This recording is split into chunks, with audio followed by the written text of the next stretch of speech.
Selamat siang Bu Tante serta guru-guru lainnya yang menonton video ini. Saya Stella Stefania dari kelas 12 IPS. Hari ini saya akan menyampaikan informasi mengenai cara belajar yang efektif menurut saya. Ada beberapa cara belajar yang telah saya terapkan sebelumnya dan memberikan manfaat untuk saya dalam belajar. Berikut ini cara-caranya.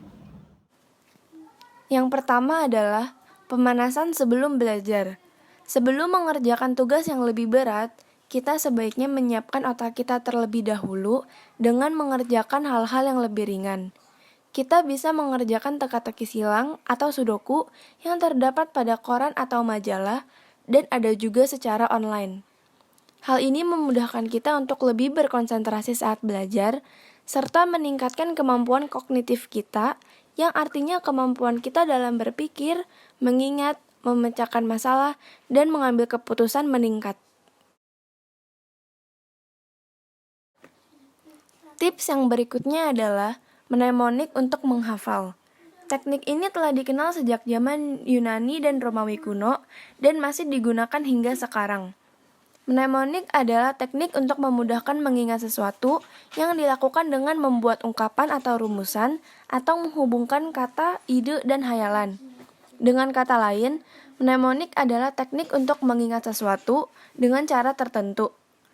Ada beberapa macam cara mengingat menggunakan teknik mnemonik. Berikut ini 3 di antaranya. Yang pertama, akronim. Akronim adalah kependekan yang berupa gabungan dari huruf atau suku kata yang ditulis dan dilafalkan sebagai kata yang wajar. Teknik ini berguna untuk mengingat kata-kata spesifik dengan cara menyingkatnya. Teknik ini cocok untuk menghafal sesuatu yang tidak memerlukan pemahaman yang rumit seperti kejadian suatu peristiwa dan tempatnya. Contoh, SIM, STNK, dan ASEAN. Yang kedua adalah lagu. Cara ini sangat cocok untuk mereka yang lebih mudah menghafal lirik lagu dibanding pelajaran. Lagunya akan tergambar pada memori audio seseorang dan akan berguna bagi mereka yang dapat mempelajari warna, nada, dan lagu. Contohnya, kita menghafal alfabet menggunakan lagu Twinkle Twinkle Little Star. Yang ketiga adalah link system. Teknik ini digunakan untuk menghafal daftar kata melalui cerita yang kita buat sendiri. Contoh, pada pelajaran geografi, kita ingin menghafal nama-nama tanaman pangan di Indonesia yang terdiri dari kedelai, jagung, dan kacang hijau. Kita menjadikannya cerita seperti, ibu pergi ke pasar untuk berbelanja bahan makanan. Ibu mendatangi penjual kedelai, lalu saat perjalanan pulang, ibu membeli jagung.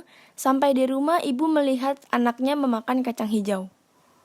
Tips yang ketiga adalah menggunakan papan tulis. Untuk pelajaran matematika atau pelajaran menghitung lainnya, papan tulis ini bisa digunakan untuk menjawab soal-soal latihan dengan tujuan mengetes kemampuan kita dan tidak ingin menyimpannya. Untuk pelajaran yang menghafal, papan tulis ini bisa digunakan untuk mencatat hal yang ingin dihafal berkali-kali. Dengan menggunakan papan tulis, kita dapat menulis berkali-kali sebanyak yang kita mau tanpa perlu membuang kertas. Menulis materi berkali-kali sangat membantu saya dalam menghafal. Tips yang keempat adalah membuat rangkuman per materi. Kegiatan merangkum adalah upaya meminimalkan isi dengan mengambil poin-poin penting sehingga memudahkan pembaca dalam memahami materi yang dibahas. Saat menulis, kita diharuskan untuk membaca. Dengan begitu, kita akan berusaha memahami materi yang dipelajari. Dalam membuat rangkuman, gunakanlah bahasa yang mudah dimengerti sehingga pada saat ada ulangan pun kita dapat menggunakannya untuk mereview materi yang akan diulangankan dan memudahkan kita untuk memahaminya. Kita juga bisa menggunakan beberapa stabilo atau pen berwarna agar catatan yang kita buat terlihat menarik dan kita tidak bosan untuk membacanya. Tips yang kelima adalah menggunakan flashcard. Flashcard adalah kartu yang berisikan informasi berupa kata-kata atau angka pada salah satu atau kedua sisinya. Kartu ini bisa digunakan untuk melatih kemampuan siswa. Flashcard biasa digunakan sebagai media menghafal. Biasanya, satu sisinya digunakan untuk mencatat pertanyaannya dan sisi satunya lagi untuk mencatat jawabannya. Saya menggunakan kertas folio untuk membuat flashcard dan pena yang dapat dihapus untuk mencatatnya.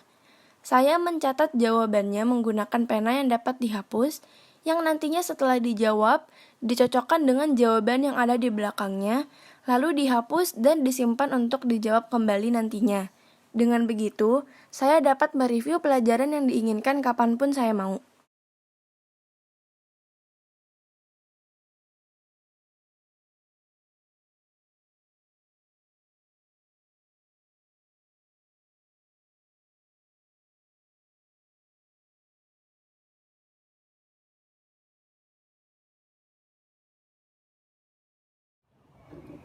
Demikian 5 tips belajar yang menurut saya efektif. Alasan saya memilih topik ini karena ini adalah hal yang biasa saya lakukan dalam belajar dan cara ini cukup membantu saya dalam belajar.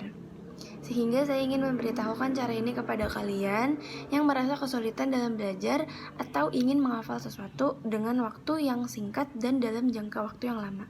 Kalian bisa menerapkan cara ini untuk setiap mata pelajaran. Untuk cara yang pertama, kalian tidak perlu membeli buku sudoku yang mahal atau buku teka-teki silang yang mahal karena kalian dapat mendownloadnya secara gratis di handphone kalian masing-masing. Untuk papan tulis, kalian juga tidak perlu membeli papan tulis yang mahal karena tujuan utamanya adalah untuk dapat menulis dan menghapusnya secara berkali-kali.